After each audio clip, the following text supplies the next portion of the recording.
2Gயில் நாட்டை கொள்ளையடித்த திமுக 2G கொள்ளையர்களை இன்று வரை காப்பாற்றிக் கொண்டிருக்கும் அமித்ஷா, கருணாநிதிக்கு சமாதியை கொடுத்து எம்ஜிஆருக்கு துரோகம் செய்த எடப்பாடி, மக்களை ஏமாற்றும் திருட்டு அரசியல்வாதிகளுக்கு பாடம் புகட்ட வாக்களிப்பீர் நோட்டாவிற்கு. இவன் நேதாஜி மக்கள் கட்சி.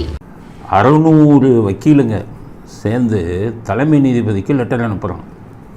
என்ன சொல்கிறான்னா, அதாவது அரசியல் சம்மந்தப்பட்ட வழக்கில் நீதிபதிக்கு அழுத்தம் கொடுக்குறாங்களாம்.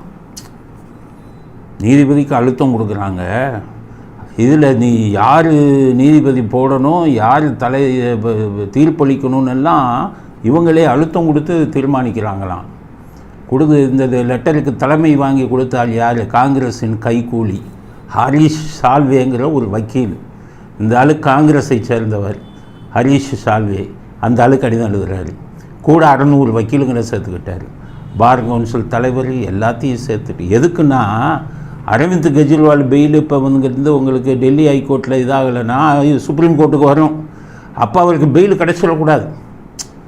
அரவிந்த் கெஜ்ரிவாலுக்கு பெயிலுக்கு தள்ளுபடி ஆகிடக்கூடாது.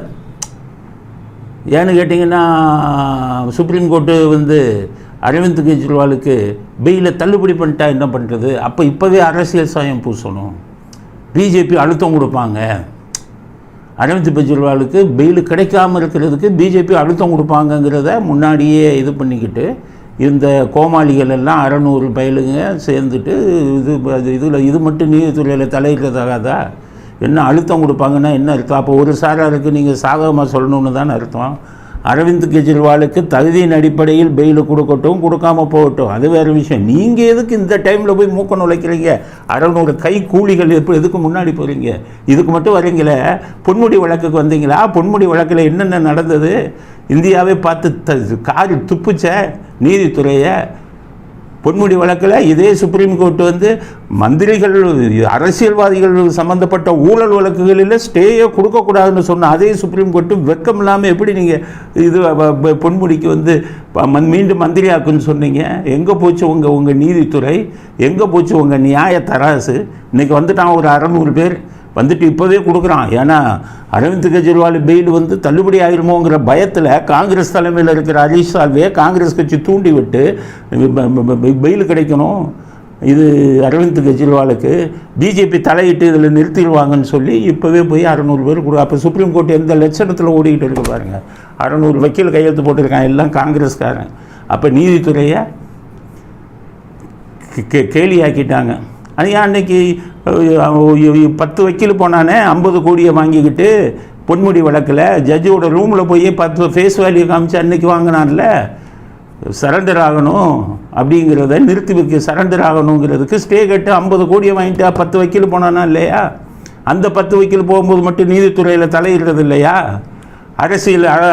அரசியல்வாதிகள் விஷயத்தில் நீதிபதிகளை இன்ஃப்ளூயன்ஸ் பண்ணுறது இல்லையா? அன்றைக்கி தெரியலையா?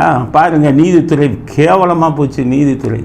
நீதித்துறையில் போய் தலையிடுறாங்களாம் 600 பேர் வெக்கம் இல்லாமல் கூட. நான் கேட்குறேன், இந்த 600 பேருக்கு தமிழ்நாட்டுக்கு வா, நீ 600 பேரும் இங்கே என்ன நடக்குதுன்னு பாரு. சண்முக சுந்தரம் தலைமை வழக்கறிஞர், அட்வொகேட் ஜெனரல்னு ஆங்கிலத்தில் சொல்லுவாங்க. மாநில அரசின் தலைமை வழக்கறிஞர் சண்முக சுந்தரம் ராஜினாமா பண்ணார் தன் பதவியை.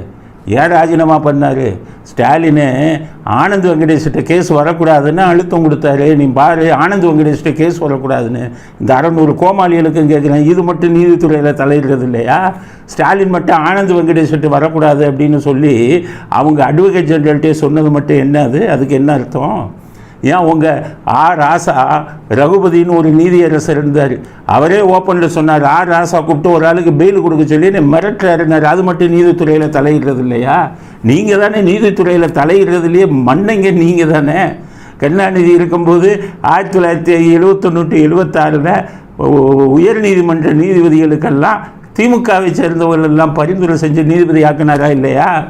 ஆர்எஸ் பாரதி அதை வச்சுக்கிட்டு தான் நீதிபதியெல்லாம் இங்கே கருணாநிதி போட்ட பிச்சைன்னு சொன்னார். அது என்ன அர்த்தம்? உங்கள் கருணாநிதி தானே முத நீதித்துறையை கெடுத்தது. நீதித்துறையில் தலையிட வச்சதே உங்கள் கருணாநிதி தானே. அதுக்கப்புறம் 1977 எம்ஜிஆர் ஆட்சிக்கு வந்த உடனே அவர் சில நல்ல திட்டங்களை கொண்டு வந்தார். 4-5 திட்டம். கருணாநிதி தான் அவர் நியமித்த அந்த நீதிபதிகள்கிட்ட சொல்லி எல்லாத்துக்கும் ஸ்டே கொடு அப்படின்னு சொல்லி அந்த எம்ஜிஆர் கொண்டு வந்த திட்டங்களுக்கெல்லாம் மறைமுகமாக அரசியல் பின்னணியில் கருணாநிதி ஸ்டே வாங்கினாரா இல்லையா? அப்புறம் எம்ஜிஆர் அந்த 5 நீதிபதிகள் கருணாநிதி ஆளுங்க தான் இப்படி பண்ணுறாங்கன்னு உளவுத்துறை அவருக்கு ரிப்போர்ட் கொடுத்த உடனே அந்த 5 நீதிபதிகளும் டெய்லி ஃபாலோ பண்ணுங்கள், பின்னாடியே ஃபாலோ பண்ணுங்கள், அவங்க என்னென்ன தப்பு செய்கிறாங்கங்கிறத எடுங்கன்னு சொல்லி 1977 மதுவிலக்கு இருக்கும்போது அந்த குறிப்பிட்ட 5 நீதிபதிகளும் மது அருந்தினாங்கிறத வச்சு ஃபாலோ பண்ணி அவங்களெல்லாம் கையும் களவுமாக பிடிச்சி அதுக்கப்புறம் இந்த ஸ்டே எல்லாம் விக்கெட் பண்ணுங்கள், அரசியல் ரீதியாக செயல்படாதீங்கன்னு எம்ஜிஆர் அந்த இதை உருவாக்கினார். இல்லைன்னா அன்னைக்கே நீதித்துறை செத்து இருக்கும். கருணாநிதி தனக்கு வேண்டிய நீதிபதிகளை வச்சு பண்ணிக்கிட்டு இருந்தார். கெடுத்ததே இந்த திமுக காரங்க தானே நீதித்துறையை. அடுத்து ஸ்டாலின் வந்துக்கிட்டு ஆனந்த் வெங்கடேஷ்ட கொண்டு வராத, எல்லாத்துக்கும் பண்ணது சுப்ரீம் கோர்ட்டை பணம், பெரிய வக்கீல்களை பிடி, 1000 கோடிக்கணக்கில் கொள்ளையடி, நான் பார்த்துக்கிறேன் உங்களை காப்பாற்றுறது, செந்தில் பாலா லாக்கா இல்லாத மந்திரியை கொடு. இன்றைக்கி கேட்குறாங்க ஜெயிலில் வந்துக்கிட்டு இந்தியா கூட்டணி இவங்க நம்ம ஜெயிலில் இருந்துக்கிட்டு முதலமைச்சராக இருக்காருன்னு சொல்லி பல பேர் கேள்வி கேட்குறாங்க. அது எப்படி ஜெயிலில் இருந்துட்டு முதலமைச்சராக இருந்தாங்கன்னு. என் செந்தில் பாலாஜி மட்டும் எப்படி வச்சாங்க? ஜெயிலில் இருக்கும்போதே லாக்கா இல்லாத மந்திரி தானே கொடுத்து வச்சுருந்தாங்க. அதனால் நீதித்துறைக்கு சொல்கிறேன், நானே நீதித்துறையை சேர்ந்தவன் தான், மனசாட்சி இருக்கணும். 600 பேர் வெக்கம் இல்லாமல் கடிதம் எழுதுறீங்களே. பொன்முடி கேஸில் இந்த கடிதத்தை நீங்கள் எழுதியிருந்தால் நான் உங்களை பாராட்டியிருக்கேன், நடுநிலைவாதிகள்னு சொல்லியிருந்தேன். உங்களுக்கு ஒரு நியாயம். இன்றைக்கி இவருக்கு அரவிந்த் கெஜ்ரிவாலுக்கு வரும்போது மட்டும் அவரை காப்பாற்றணுங்கிறதுக்காக மிரட்டுறீங்களா? நீதித்துறையை சரி செய்யணும். இந்திரா காந்தி மாதிரி ஒரு பிரதமர் வரணும். மோடி அதுக்கு லாய்க்கு இல்லை. மோடியில் தவறிவிட்டார் நீதித்துறையை சரி செய்வதற்கு.